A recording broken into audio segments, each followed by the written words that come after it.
네, 주택 거래에 대한 질문입니다. 신규 주택을 분양받거나 사정상 집을 공가로 만들어 놓고 이사하게 되는 경우가 종종 있습니다. 이런 경우 사람이 살지 않는 집은 인기가 빠져서 그런지 썰렁한 느낌이 들고요.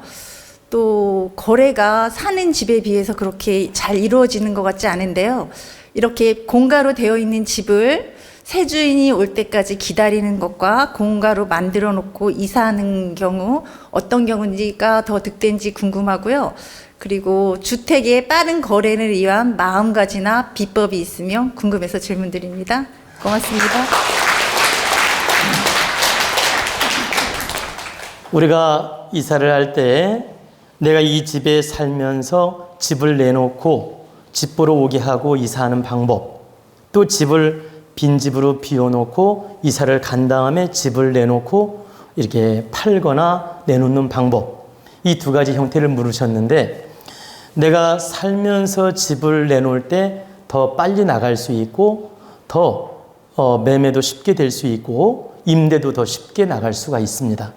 그 이유는 내가 살면서 내놓게 되면 인기가 꽉 차 있기 때문에 사람들이 보러 왔을 때 기운도 느끼고 더 따뜻한 기운이라든가 온기가 느껴져서 왠지 이 집이 좋게 느껴집니다. 그렇기 때문에 더 매매도 쉽고 또는 임대, 전세도 더 쉽다는 뜻입니다. 그래서 내가 살면서 매매하든지 전세를 놓든지 월세를 놓는 쪽이 유리하다. 그리고 이제 공가, 빈집으로 임대를 놓을 경우에 약간 썰렁한 느낌, 허한 느낌, 차가운 느낌이 들기 때문에 급한 사람들은 매입을 하거나 또는 전세를 얻거나 월세를 얻을 수 있겠지만 여유가 있는 사람들은 썰렁한 집에를 안 들어가려고 합니다. 그래서 내가 시간적 여유라든가 경제적 여유가 있는 분은 그런 집을 안 들어가려고 한다는 뜻입니다. 사람이 살지 않으면 기운이 썰렁해지기 때문에. 그래서 빈집으로 매매를 하거나 임대를 할 때는 굉장히 부담이 된다는 뜻입니다. 그러면 그렇다고 해서 빈집으로 임대를 놓거나 매매하면 안 되느냐? 그런 건 아닙니다. 단지 온기가 서려 있지 않아서 더딜 수 있으며 매매라든가 임대가 쉽지 않을 수 있지 절대 빈집으로 임대를 놓거나 또는 매매를 하면 안 된다, 이건 아닙니다. 그래서 여러분이 사정상 빈집으로 임대를 놓을 수도 있고 매매를 할 수 있는데 이때는 방법이 하나 있습니다. 비법을 가르쳐 드리겠습니다.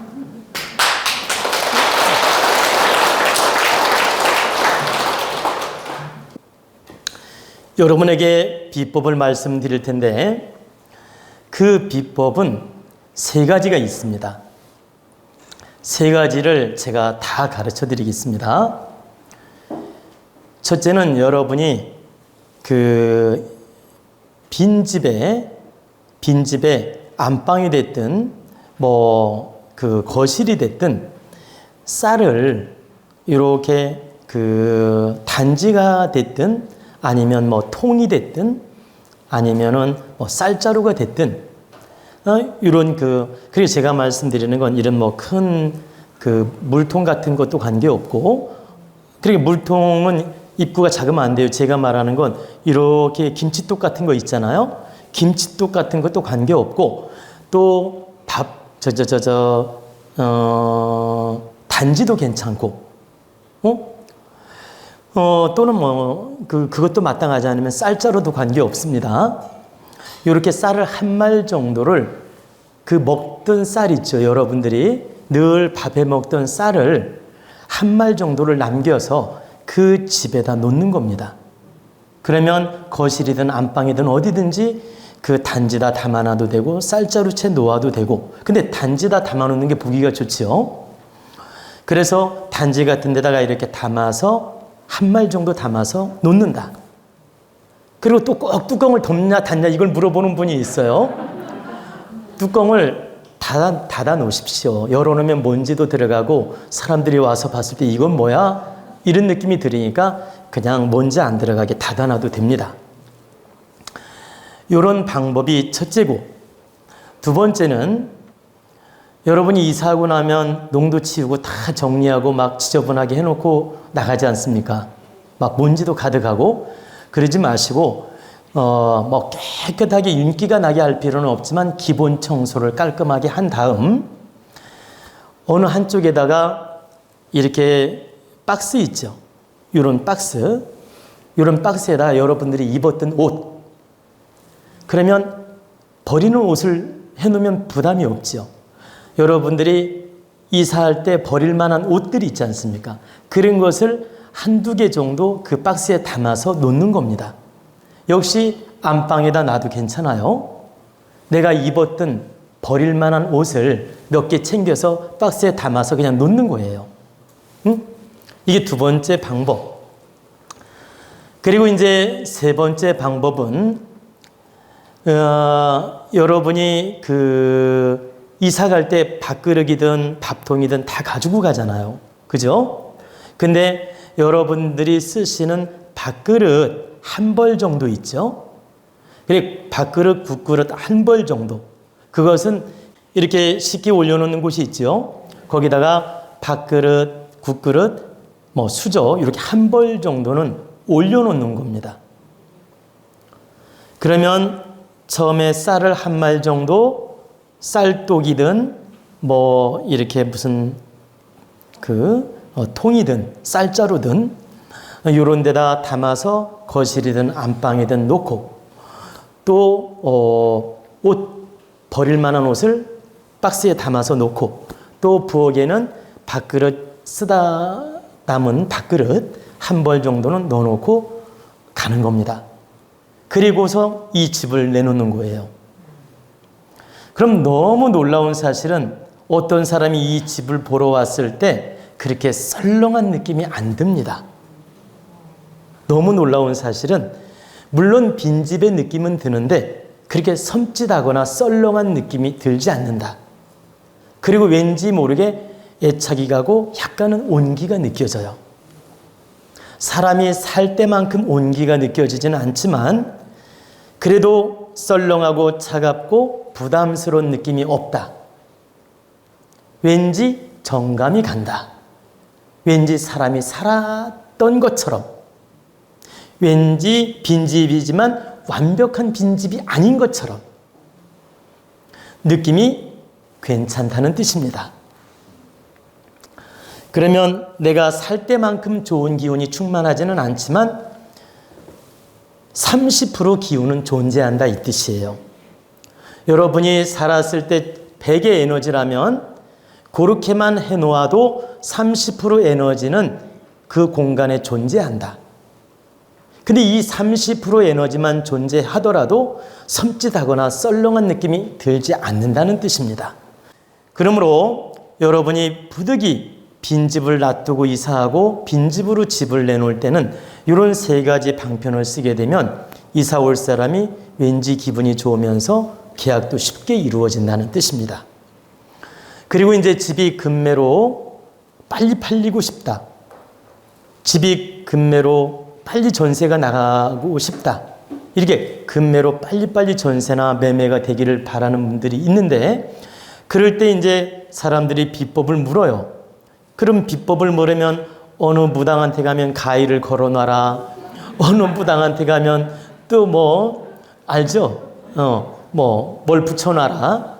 이런 방편들을 많이 가르쳐 줍니다. 그러면 저 또한 여러분에게 가르쳐 주는 방편이 있는데 오늘은 그 방편을 말하지 않겠습니다. 왜 방편을 말하지 않느냐? 제가 가르쳐 드리는 방편은 돈 드는 방편은 아니에요. 아주 쉽게 할 수 있는 방편인데 여러분이 꼭 필요할 때 저한테 묻고 제 목소리를 듣고 제가 기운을 담아서 그 비법을 가르쳐 줄 때 여러분이 그 기운을 받아서 효과가 대단히 크게 나타나지, 무당이 가위 하나 걸어놓으라는 식으로 대중적으로 방법을 가르쳐 줘서 나도 해봐야지 이런 식으로 하면 효과가 떨어집니다. 인연줄이 닿는 대로 거기다 제가 마음을 담고 정성을 담아서 한 분 한 분 직접 가르쳐 줘서 그분이 믿고 행할 때 효과가 크기 때문에 직접 필요한 분에게 가르쳐 주겠다는 뜻입니다. 공개하기 싫어서가 아니고 다시 말씀드리면 이 컵을 매매하고 싶은 거예요. 예를 드는 거예요. 이 컵을 매매하고 싶은데 대중적으로 누구나 쓰는 방법을 듣고 했을 때 에너지하고 단독으로 나한테 그 방법을 물어서 듣고 내가 믿고 행할 때 기운이 다르다는 뜻입니다. 똑같은 방편이라도 내 입을 통해서 기운을 담아서 마음을 담아서 가르쳐준 방법을 믿고 행하는 사람하고 유튜브를 통해서 대중적으로 듣는 방법을 행한 거하고 기운이 다르다.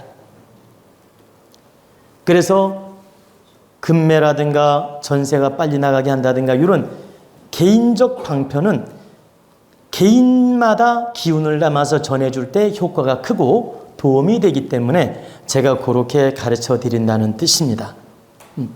그러면 지금 대중적 방법을 전제에 설명한 건 포괄적으로 기운을 다스리면서 도움되는 방법이니까 가르쳐 드린 것이고, 이 매매라는 건 사람마다 운에 따라 좀 다르고, 보세요. 매매운에 따라 다르고 전세운에 따라 다르고 이사운에 따라 달라요. 그렇기 때문에 그 운도 살펴서 방법을 가르쳐 줄 때 신비하게 효과가 있다 이렇게 말하지, 대중적으로 이렇게 설명해 주면 너나 나나 대충 써보고 효과 없다고 말한다는 얘기입니다. 그리고 제가 이상한 소리를 듣게 돼요. 그 방법 써봤더니 어떤 분은 효과 있다 그러고 어떤 분은 없다 그러고, 그러니까 이연령 비연령 소리를 듣는다는 뜻입니다. 저는 여러분에게 좋은 비법을 가르쳐줘서 70-80% 도움되게 해야지 이연령 비연령 소리는 듣고 싶지 않다는 뜻입니다.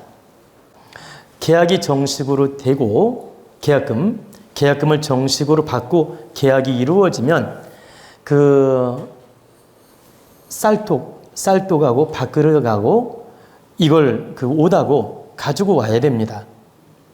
가지고 와서 옷은 입을 거라면 입어도 되지만 버릴 거라면 그냥 잘 자연으로 돌리면 돼요. 옷은. 그리고 쌀은 가지고 와서 잘 보셔요. 가지고 와서 감사합니다 하고 여러분들이 잘 먹든지 쓰면 됩니다. 뭐 떡을 해 드시든 밥을 해 드시든 쓰면 됩니다. 그리고 밥그릇도 역시 버리지 말고 잘 쓰면 됩니다. 그 기운을 다 이제 걷어오는 거예요. 근데 그렇게 세 가지를 놔둔 것은 내 인기를 좀 덜어놓고 온 겁니다. 내 인기를 다 가지고 오면 집이 너무 썰렁하니까 인기를 좀 남겨놓고 온 것이다. 그래서 이렇게 놔둔 물건이라서 저분들이 버리거나 말거나 놔두면 안 됩니다. 안 되는 이유를 말해 드릴게요. 만약에 여러분들이 그걸 그대로 두고 방치하고 놔둔다면 새로 이사 오는 사람이 기분 좋게 그걸 쓸까요? 아무렇게나 버릴까요? 아무렇게나 버리면 본인들은 기분 좋나요? 여러분들 밥그릇이고 쌀이고 옷인데 그분이 마음대로 휴지통에 집어넣든지 쓰레기통에 집어넣든지 아무렇게나 처리한다면 좋을 리 없지요. 그래서 감사합니다 하고 본인 스스로 처리를 해야 된다는 얘기입니다. 그러므로 개인 매매 비법이라든가 금매 비법이라든가 이런 건 차후 상담할 때 제가 가르쳐 드리는 걸로 하고, 일단 집안의 온기를 살리는 방법은 세 가지 방편을 잘 지키면 된다는 뜻입니다.